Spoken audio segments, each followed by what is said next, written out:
A colony is found dead in late February. The cluster is frozen in place near the center of the hive, a small, tight sphere of bees locked between frames. On either side of them, frames dense with capped honey. Above them, open, empty, drawn comb. Below them, more drawn comb, untouched. The hive was not empty. The colony did not run out of food. They starved because they could not reach it. This outcome has been documented in American apicultural literature since at least the 1850s. Langstroth described it. A.I. Root addressed it. Moses Quinby warned about it. And yet, more than a century and a half later, beekeepers still open hives in spring to find full frames and dead colonies side by side. Have you experienced this in your own hives? Leave a comment below describing what you found. Full frames, dead cluster. That combination tells a specific story, and if you've seen it, this episode will explain exactly why it happens. If this kind of historically grounded biology content is what you're looking for, a like on this video helps more people find it. What most beekeepers are taught is straightforward. Make sure there's enough honey in the hive before winter. Count the frames, check the weight. If the numbers look right, the colony should survive. That reasoning is not wrong, but it is incomplete, and that incompleteness in certain winters becomes fatal. The early American beekeeping writers understood something that modern quantity-focused thinking can obscure. A colony in winter does not have unlimited access to everything stored in its hive. It has access only to what is immediately within reach of the cluster, and the cluster's ability to move is far more restricted than most beekeepers assume. This is the mechanism that has to be understood before anything else, and it has to be understood correctly. The winter cluster is not a resting colony. It is an active, thermoregulating structure. The bees at the surface of the cluster contract inward in cold, form an insulating shell, and generate heat at the core through muscular vibration. The queen is held at the center. The cluster maintains a core temperature that can reach 80 to 95 degrees Fahrenheit even when the exterior temperature drops well below freezing. But this thermoregulation comes at a cost. The cluster cannot afford to break formation. In temperatures below approximately 45 to 50 degrees Fahrenheit, and in many parts of North America, that describes most of November through February, the cluster cannot release individual bees to forage for food more than a short distance away.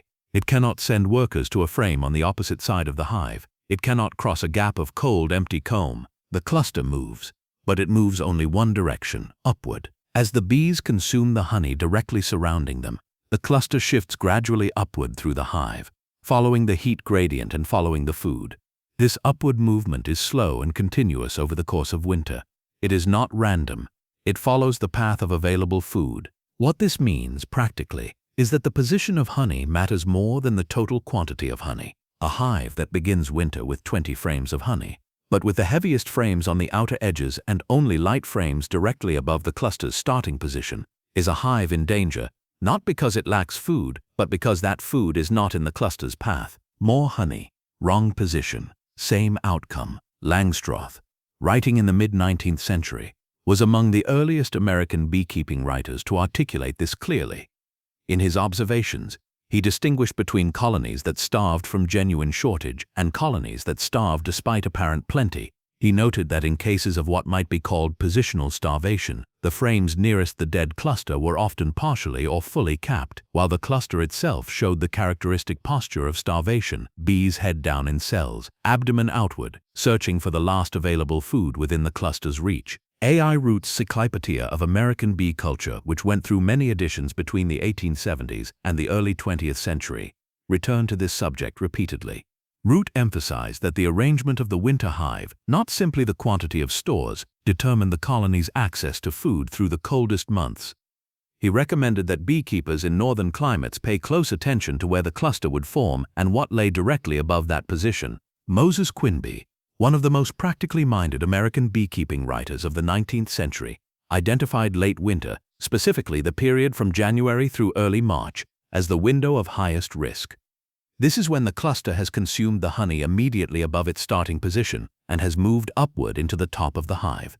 If the cluster reaches the top bars without enough remaining food directly available, and if the outer frames remain full but cold and out of reach, the colony can fail within days. This is the narrow window that demands attention, not autumn, not the early weeks of winter. Late winter, when the cluster is smaller than it was in November, when stores have been partially consumed, and when the cluster's upward movement has brought it to the upper reaches of the hive. That is the moment of greatest vulnerability. What most beekeepers misunderstand is this.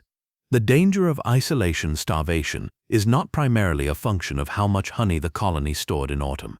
It is a function of how that honey is distributed in relation to the cluster's winter path. A colony with 12 solid frames of honey, arranged with the heaviest frames on the outside and lighter frames above the cluster's starting point, is more at risk than a colony with 10 frames arranged so that the densest stores sit directly above the cluster. Frame count is a starting point. Frame position is the mechanism. Full frames.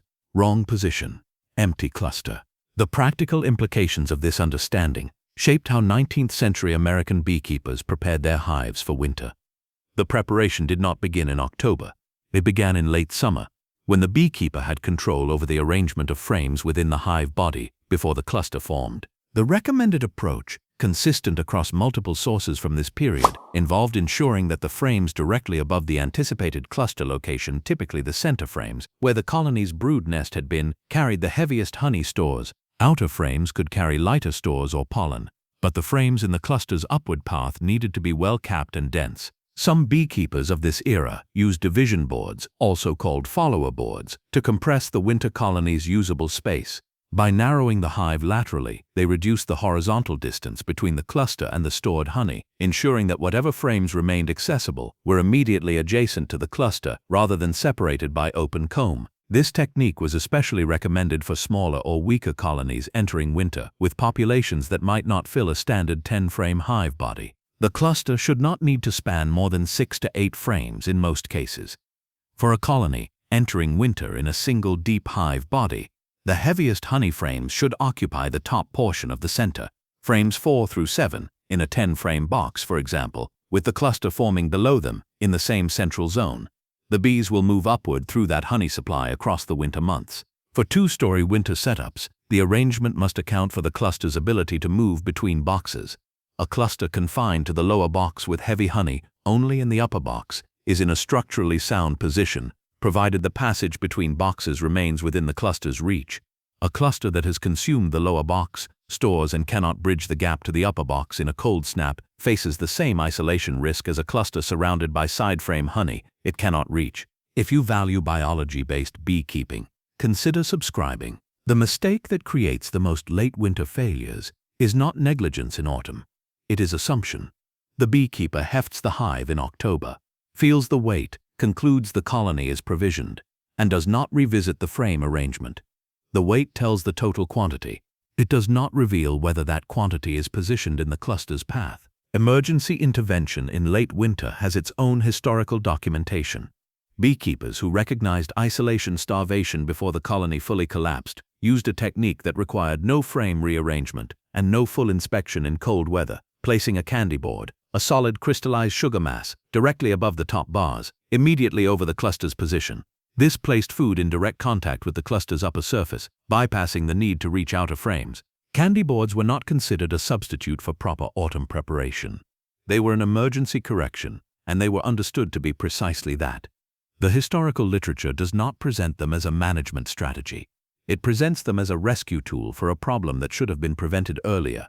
Fondant, available in various forms by the early 20th century, served a similar function. Applied in a thin slab directly above the cluster in late January or February, fondant allowed the bees to consume food without breaking cluster formation. The correction only worked if the colony still had enough population to maintain cluster cohesion. A colony already reduced to fewer than a few hundred bees by the time the intervention was made was unlikely to recover. The intervention window is narrow.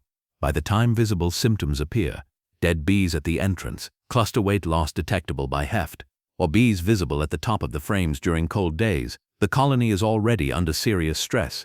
The earlier this recognition happens, the better the outcome. Earlier recognition. Fewer empty hives in spring. There is one additional dimension to this mechanism that the late 19th century literature addresses: the relationship between cluster size and cluster mobility. A large, strong colony entering winter occupies more frames. Its cluster, while compact in cold, can generate enough heat to maintain warmth across a broader area. A smaller cluster reduced by disease, late-season queen failure, or simply a smaller starting population is more compact, generates heat over a narrower range, and therefore has less tolerance for positional gaps in the honey supply. This means that the colonies most at risk of isolation starvation are not necessarily the weakest colonies at the start of winter. A small but healthy colony, properly arranged, can winter successfully. The risk is highest for colonies that entered winter moderately strong, consumed the food directly above them through December and January, and are now sitting near the top of the hive, smaller than they were, colder than the hive's exterior, with full frames inaccessible on either side. That colony does not look like a colony in danger. It looks like a colony that has full stores and is simply clustered until it doesn't. Weigh the frames before closing up for winter. Then arrange them so that the heaviest ones are directly above the cluster's anticipated starting position.